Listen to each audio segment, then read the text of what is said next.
la desyodación, ¿no? De la T4 a T3. El glucocorticoide, también la desyodación a nivel periférico, también la actividad de la hormona tiroidea, que activa precisamente la T3, ¿sí? Por otro lado también todo depende de la etiología del hipertiroidismo. Ya ustedes han visto que muchas de las causas del hipertiroidismo es por problemas autoinmunes, ¿sí? Que hacen que se secrete grandes cantidades de hormona tiroidea. Sin embargo, hay algunas ocasiones en que hay tumores hiperfuncionales, no es común, pero pueden presentarse adenomas que aumentan la secreción de hormona tiroidea de forma independiente. Esto es realmente raro encontrarlo, y obviamente el tratamiento va a ser quirúrgico, generalmente se puede palpar muy bien y anatómicamente son muy accesibles. Cada la cirugía se puede realizar. Una zona medio complicada, ¿verdad? Porque estamos laringios, pero se puede realizar y se puede eliminar algún nódulo hiperfuncional. Pero en ensayo tenemos algunos medicamentos. Ahí tenemos las bioamidas. Los principales representantes aquí en México es el metimazol, ¿no? Metamizol, que se nos hagan bolas, es metimazol. Metamizol. Solo es una letra, es la diferencia. Metimazol y el propiltiuracilo, que aquí en México no hay propiltiuracilo, la se con el metimazol. Después hay inhibidores de aniones que en realidad tampoco los encontramos, no se utilizan iones, ¿sí? Los ioduros, sí los podemos mencionar aquí, pero sí disminuyen la actividad del tiroides por unos cuantos días, quizá una semana o 10 días, ¿sí? Cuando menos, ¿sí? Los medios de contraste yodados, que precisamente es por el yodo, ¿sí? Que hacen esta función como los ioduros, es muy hablar directamente de los ioduros, ahorita vamos a ver cómo funcionan, es un mecanismo raro, ¿sí? Y el yodo radioactivo, que no es realmente un tratamiento farmacológico, sino más bien es de, ¿cómo se llama?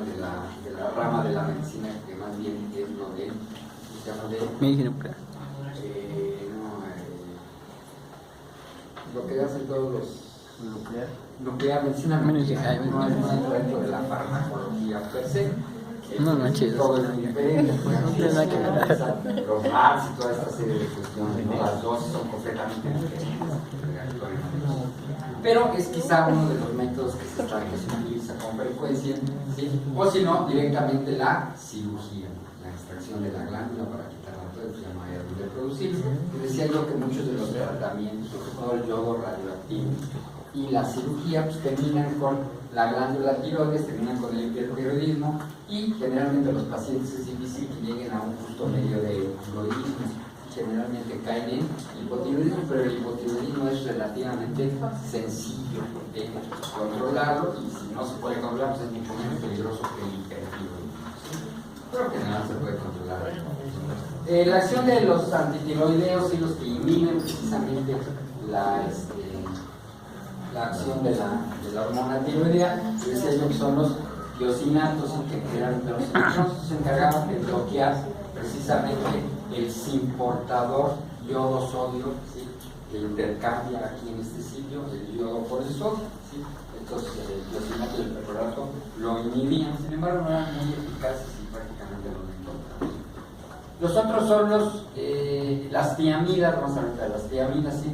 Las tiamidas inhiben varios sitios, ¿sí? Del metabolismo, de la síntesis y acción de la hormona tiroidea. Un sitio es inhibiendo las peroxidasas que transportan el yodo, ¿sí? Del interior de la célula hacia el coloide, ¿sí? También las tioamidas también pueden inhibir el acoplamiento. ¿Se acuerdan que se unen, ¿no? Dos residuos de monoyodo o diyodo tirosina para formar una triyodo o tetrayodo tironina, ¿sí? Bueno, entonces también las tiamidas aparentemente tienen este acoplamiento, que la proteína se dobla para que los residuos se caen y se entra la enzima, la T3 o la T4, ¿sí? Las tiamidas también aparentemente pueden inhibir, ¿sí? A la desyodasa de, ¿sí? Entonces es tiene varios sitios donde actúa, ¿sí? Y después tenemos les pongo acá, los yoduros, el yoduro de potasio, que es el más utilizado, que produce un bloqueo que por tradición se conoce como yogur charuto, que aparentemente al dar yodo, ¿sí? Vamos a ver que se va a inhibir esta peroxidasa de acá, porque se sabe, vamos a ver esto, ¿sí? Y mediante durante cuánto tiempo, porque en realidad va a inhibir la síntesis de tirosina, pero por tiempo muy limitado, sea de 7 a 10 días. Y nada más, no son los únicos que tenemos, los yoduros, los tiosinatos, y finalmente los que inhiben la acción de la hormona a nivel periférico, por ejemplo los beta-bloqueadores que se utilizan como coadyuvantes en el tratamiento del hipertiroidismo, ¿sí? Tienen la función de inhibir la deshidratación. En efecto hace que la T4 no se transforme en T3 y la T3 pues, es la que generalmente conoce todas las acciones de la glándula y de la hormona tiroidea. Los corticoides también la inhiben, ¿sí? También inhiben esta desyodasa, pero también tienen otras funciones. Por ejemplo, ¿cuáles son las principales causas del hipertiroidismo? Dijimos que son enfermedad de Graves. Por ejemplo, en la enfermedad de Graves va a ser corticoides, ¿sí? Van a inhibir la desyodación, sí, pero también van a inhibir la producción de los anticuerpos, porque son inmunodepresores. Entonces es el mecanismo, ¿no? Ok, va a ayudar como coadyuvante, va a ayudar a que no se produzcan todos los anticuerpos, ¿sí? Los va a mejorar el paciente. ¿Sí? Vamos a ver que en muchas enfermedades autoinmunes se utilizan los glucocorticoides. Desgraciadamente, como vamos a ver con los glucocorticoides, producen un montón de efectos adversos. Los glucocorticoides es una hormona, ¿sí? La hidrocortisona es una hormona que es catabólica, ¿sí? Va en contra, por eso es que mejora esto, se produce, bloquea precisamente muchas acciones de la hormona tiroidea, además de que también va a inhibir la producción de anticuerpos porque deprime el sistema inmune, y la causa de muchos hipertiroidismos es precisamente una hiperactividad del sistema inmune. ¿De acuerdo? La miodarona, pues decía yo que también inhibe la deshidratación, pero les decía yo que no es una buena idea dar a miodarona para tratar un hipertiroidismo. Se acuerdan que dentro de los efectos adversos puede ocasionarlo, ¿sí? Pero bueno, como la miodarona tiene muchos efectos adversos desde el punto de vista del fármaco, ¿sí? Pues mejor no se utiliza nunca, ¿no? Pero ya dijimos por qué puede producir hipotiroidismo en un paciente, ¿sí? Bien. De los medicamentos, las tioamidas son las que directamente van a inhibir la síntesis de hormona tiroidea, ¿sí? Vamos a decir que son prácticamente los únicos fármacos que se pueden utilizar exclusivamente para que no se produzca más hormona tiroidea. Aquí están sus características farmacocinéticas que inclusive son difíciles de encontrar, ¿sí? Se absorbe muy bien, al menos el metilmazol, que es el que nosotros encontramos aquí en México, se llama Tapazol, que es el nombre comercial, no hay ingeniería, ¿sí? No sé qué tanto se elimine por vía urinario, las proteínas tampoco lo tengo, su depuración, su volumen de distribución es 0.6, quiere decir que se distribuye bien en todas las células, entra bien, ¿sí? O sea, es tan liposoluble como hidrosoluble. Entonces, en todos los lugares donde haya agua, se va a disolver y atraviesa las membranas fáciles. Tiene el mismo volumen de distribución que el alcohol, ¿sí? Ustedes el alcohol lo pueden echar en agua, ya lo han probado muchas veces, con la Coca-Cola y se disuelve, no se hace nada. Y lo pueden echar también en un solvente, En aguas locas. como por ejemplo en aceite o en gasolina o cosas, y también se Ay, güey. El vampi. Dicen que entonces el alcohol, eso tiene esta entonces estos fármacos tienen esa característica. Con gasolina. Las reacciones adversas del propiltiroxilo, de las tioamidas, ¿sí? El digestivo, náuseas, dolor abdominal y diarrea, actúa en muchos sitios, en muchos de los casos. No se sabe exactamente por qué sean, pero es irritante para la tubo digestivo. En la piel puede producir exantema maculopapular voluminoso con fiebre y dermatitis exfoliativa, que es una versión de hipersensibilidad de tipo 3. ¿Sí? En hepático, hepatitis colestásica, hipoprotrombinemia y aumento de las aminas transferadas. Entonces, el metabolismo que sufre a nivel hepático, ¿sí? Seguramente produce algunos metabolismos. En la médula ósea tiene otro efecto adverso, agranulocitosis en el 0.5% de los pacientes que le estén tomando. Entonces, más frecuente en ancianos y es dosis dependiente. Cuando más dosis demos, pues más frecuente vamos a tener esta complicación. Ya es de 0.5%, porque los ancianos pues hay que estar tomándoles biometrías hemáticas frecuentes a los pacientes que estén tomando este medicamento. ¿Sí? Y alérgicos ya les pongo signos semejantes a lupus, serositis, artralgias, vasculitis, aquí también tenemos el exantema maculopapular. Todos esos son reacciones alérgicas que puede tener el medicamento, ya que se une a muchas proteínas. Ustedes lo ven, va a inhibir muchas de las enzimas que se encargan de la síntesis de las hormonas tiroideas. Entonces esto hace que pues, una otras proteínas o para más unir a las que nosotros queremos. ¿Sí? Estos son los efectos adversos de este medicamento.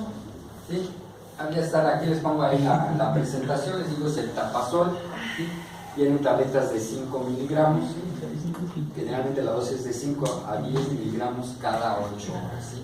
Es el único medicamento que encontramos y nada más se puede dar por día oral. Este sí inhibe definitivamente la secreción de hormona tiroidea, prácticamente es el único que inhibe su síntesis y se utiliza para tratar algunos cuadros de hipertiroidismo. Decía que la mayoría de los hipertiroidismos terminan con o yodo radioactivo o con cirugía. ¿Sí? Cualquiera de esas dos. ¿Sí? En algunos hipertiroidismos vamos a ver que hay otros hipertiroidismos secundarios a las tiroiditis. ¿Sí? Pero estos, ¿qué va a pasar? Generalmente va a terminar destruyendo la glándula, entonces probablemente va a caer en el hipotiroidismo. Entonces cuando se llega a dar el tapazol en un tiempo determinado, hasta que ya empieza a estar hipotiroidea, pues se le retira, entonces al contrario se le empieza a dar hormona tiroidea para llevarlo a un hipotiroidismo. ¿De acuerdo? En clínica, ¿sí? Bien. El otro son los yoduros, el cual prácticamente la única forma de que lo conseguimos es en la solución de Lugol, que es yoduro de potasio, ¿sí? En alcohol, disuelto en alcohol. ¿Sí? Este yoduro de potasio se vende, la solución se llama Relugol y es difícil de encontrar, nada más lo encuentran aquí en la farmacia del centro. Del centro, ¿cómo se llama? Guadalupana. Utilizan un poquito y en situaciones muy particulares.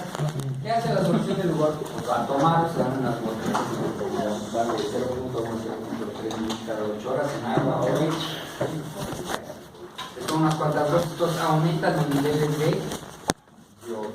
Al aumentar los niveles de yodo en una célula que está hipersecretada, con gran actividad, donde se está estimulando la síntesis de hormona tiroidea, ¿sí? Entonces todos los sistemas están muy activos para sintetizar grandes cantidades de tiroxina y triclotironina. Cuando llega el yodo, que entra con mucha facilidad porque precisamente este importador es estimulado por la hormona estimulante de tiroides, para que entre mucho, se satura, ¿sí? En esta zona el yoduro se llama el bloqueo de Burchard. Llega tanto yodo que se satura todo el sistema y entonces se deja de producir. Cómo funciona este yoduro. Esto solamente ocurre en un paciente que esté muy hipertiroidea. Se satura, entonces disminuye la secreción de hormona tiroidea, porque ya no se puede seguir sintetizando más porque está bloqueado este sistema y el yodo se está eliminando por acá, y el yodo que no se elimina por la hormona, ¿sí? Es reciclado y se sigue atorando en este sitio, ¿sí? El transportador que existe en ese sitio. Esto va nada más a ocurrir en lo que tarda la célula en producir mayor cantidad de transportadores, que generalmente tardan entre 7 y 10 días. Esto se inhibe la acción por ese tiempo nada más. Entonces, ¿para qué lo damos? Es un medicamento que se da antes cuando se operaban muchos esos hipertiroidismos, enfermedad de Graves-Basedow, se daba días antes de la cirugía. Lo ideal para que entrara un paciente aquí al quirófano para que se hiciera la tiroidectomía es que fuera lo más eutiroideo posible. Es imposible. En enfermedad de Graves pasa lo que el paciente esté eutiroideo, por más medicamentos que le demos, era muy difícil entrar. E inclusive a veces se les daba el yoduro de potasio en gotas 3 días antes de la cirugía, se decía antes de que se fuera a operar, que se tomara el yoduro ese en la solución del lugar con esas de punto 1 a punto 3 minutos cada 8 horas en agua leche durante los 3 o 4 días previos a la cirugía. Entonces disminuía más la cantidad de hormona que debía producir, entonces entraba más, o sea, menos hipertiroidea. La anestesia de los pacientes hipertiroideos es una bronca, ¿sí? Yo generalmente pacientes que en la inducción se hacen taquicardia, hipertensión, cuesta mucho trabajo llegarlos a un plano anestésico, ¿sí? Los relajantes musculares no actúan, metaboliza todo muy rápido, es una bronca, ¿sí? Y después cuando empiezan a manipular la glándula, ¿qué pasa? Empieza a salir hormona tiroidea, pero a lo bestia. Entonces se pone más taquicárdico, hace arritmias, puede caer en insuficiencia cardíaca, hace hipertensión muy severas, cuesta mucho trabajo volverla a poner en cuenta. Entonces la verdad son cirugías muy complicadas, muy estresantes, porque cuesta mucho trabajo meterlo en plano y sacarlo en buenas condiciones. Pues muchos ya terminaron y ya salieron y sigue, pues aventaron hormona tiroidea a todos lados, ¿sí? Entonces están muy con una tirotoxicosis severa, grave, ¿sí? Decía yo que hacen hipertermia, ¿sí? La hipertermia, consumo de CO, esto hace que aumente el consumo de oxígeno y la producción de CO2, ¿sí? Entonces todo esto complica mucho en el posoperatorio, que no respiran bien, entonces ellos necesitan mayor cantidad. En fin, es una bronca bastante importante el anestesiar pacientes con hipertiroidismo, ¿sí? Afortunadamente ahora el yodo radioactivo generalmente es una muy buena opción para tratar a estos pacientes sin tantas complicaciones, pero en realidad era difícil. Por otro lado también hay, de todo esto que les estoy hablando, les quitaban el tiroides.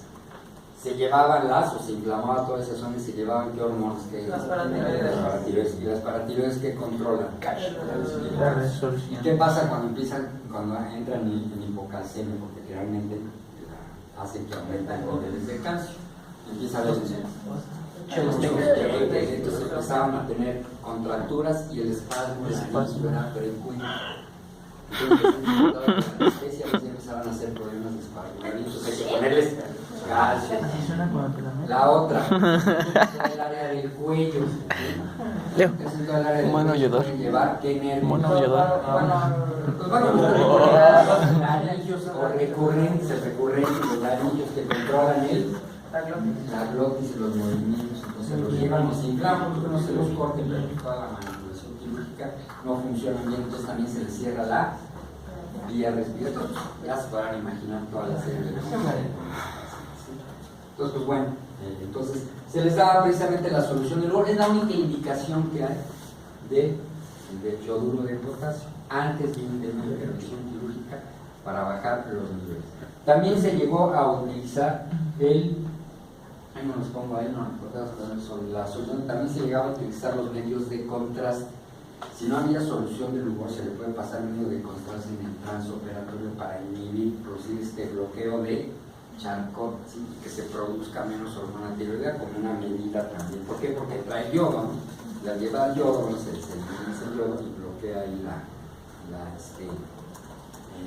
peroxidasa que se encuentra el transportador que se encuentra en este sitio. ¿De acuerdo?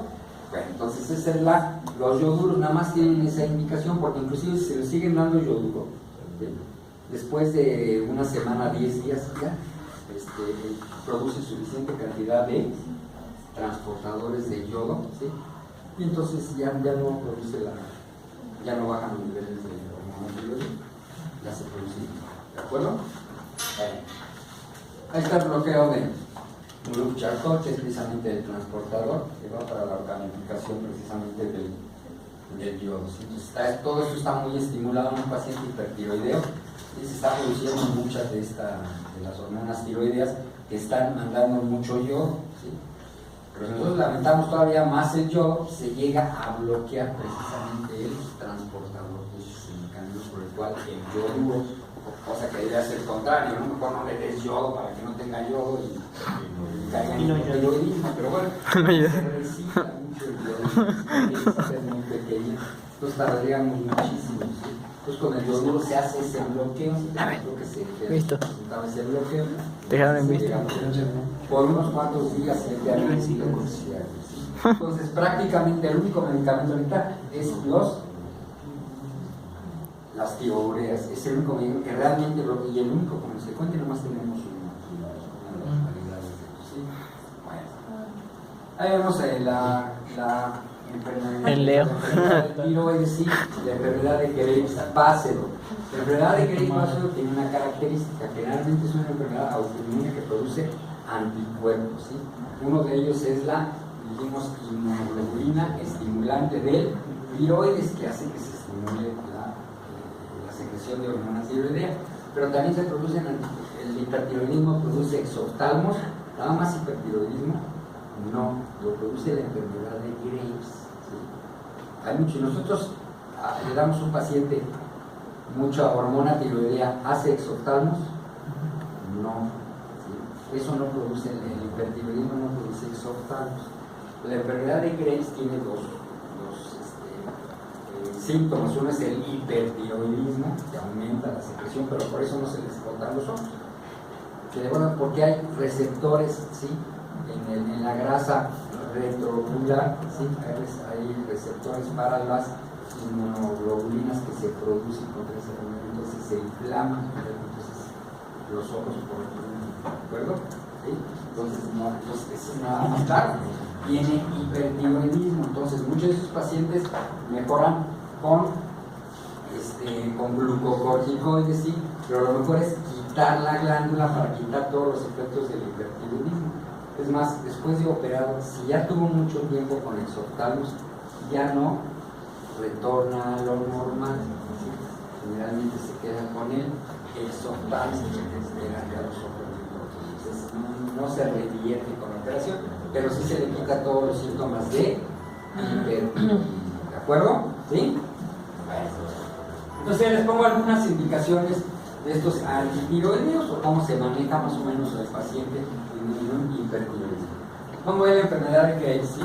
Que hay anticuerpos contra receptores, ¿sí? De la inmunoglobulina, que es una inmunoglobulina estimulante del tiroides, que es igual a la hormona estimulante del tiroides. O sea, se produce un anticuerpo que estimula al receptor, entonces hace que se produzca una gran cantidad de hormona tiroidea. Es una causa frecuente de hipertiroidismo. Pero también las tiroiditis subagudas, ¿sí? También pueden producir hipertiroidismo en etapas tempranas, ¿sí? Generalmente se controla con propanolol, antiinflamatorios no esteroideos, inclusive la prednisona. Los esteroideos se juegan porque les duele la cara de fuego, ¿sí? Les duele muy poquito, ¿sí? Entonces les duele, pueden palpar la glándula tiroides tumefacta, ¿no? Inflamada, ¿sí? Entonces generalmente sus pacientes pueden cursar con hipertiroidismo. A lo mejor se les podría dar tioámidas, ¿sí? Generalmente no es, ¿sí? Y después viene un efecto que se llama tormenta tiroidea, ¿sí? Esta es la que les decía yo que se presenta en el transoperatorio o en el posoperatorio, que se puede presentar en el posoperatorio. Es que puedes encontrar cuando rotan en los servicios de cirugía, si se opera una paciente con hipertiroidismo, el posoperatorio puede hacer que sea tormenta tiroidea, estimulando mucho la glándula, los primeros 24 horas del posoperatorio, ¿sí? Que se caracteriza por alteraciones de la conciencia, hipertermia, insuficiencia cardíaca, de gasto alto, que se ponen malos pacientes, ¿sí? Decía yo que lo que se utiliza es el yoduro de potasio, también se utiliza medios de contraste violado, se les puede pasar porque también eso aumenta los niveles de yodo y produce el bloqueo de Burchard, ¿sí?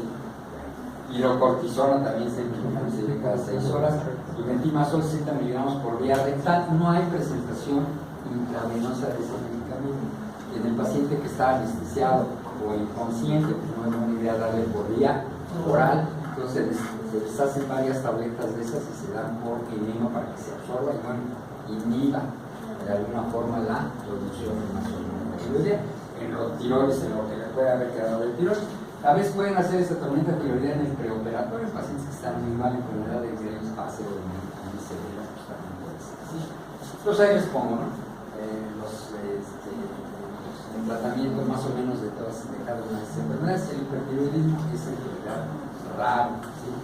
Lo van a ver generalmente nada más en las tiroiditis, son muy frecuentes, ¿sí? Pero pasan generalmente subclínicas. Entonces, que le duele aquí, usted se puede ir a hipertiroidismo, llegan a diagnosticarlas, ¿sí? Pero generalmente pasan y caen. Ya después a lo mejor los diagnostican que están hipotiroides, ¿de acuerdo? ¿Alguna pregunta de esto?